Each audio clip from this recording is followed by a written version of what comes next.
చూసేయండి కావచ్చు కానీ పార్టీలు మార్చడం అప్పుడు అలవాట్లేదు. ఇప్పుడు పెద్ద వాళ్ళు పార్టీలు మారిస్తే, ఇప్పుడైతే పెద్ద పెద్ద వార్తలు అవుతాయి, ముఖ్యమంత్రులు అవుతారు కానీ పార్టీలు మారిస్తే. ఎందుకంటే 1967లో ఇండియాలో అదే జరిగింది. ఉత్తరప్రదేశ్లో చరణ్ సింగ్, మధ్యప్రదేశ్లో గోవింద్ నారాయణ సింగ్, హర్యానాలో రావు వీరేంద్ర సింగ్, పంజాబ్లో గుర్నామ్ సింగ్, వీళ్ళందరూ కూడా పార్టీలు మార్చి వచ్చారు, ముఖ్యమంత్రులు అయ్యారు. అదే సాంప్రదాయం అయిపోయింది. ఇప్పుడు దాకా మారుతున్నారు, హోల్సేల్గా కానీ రిటైల్గా కానీ మారిపోతా ఉన్నారు. కానీ ఆ రోజుల్లో పార్టీలు మారటం అలవాట్లేదు. తర్వాత ఇంకా చెప్పాలంటే చాలా ఉంది. ఎందుకంటే భీష్ముడు తాను పట్టినటువంటి పట్టు విడవడు. భీష్మ అంటే అర్థం ఏంటంటే మొండి పట్టుదల అని. కాబట్టి భీష్ముడు మొండి పట్టుదల కలిగినటువంటి వాడు.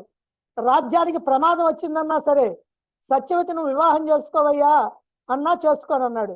సరే వాళ్ళకి సంతానాన్ని ఇవ్వన్నా నేను ఇవ్వటానికి వెళ్ళగాదన్నాడు. రాజ్యం ఏమైపోయినా సరే నేను మాత్రం నా పట్టుదల నేను ఉండాల్సిందేనన్నాడు.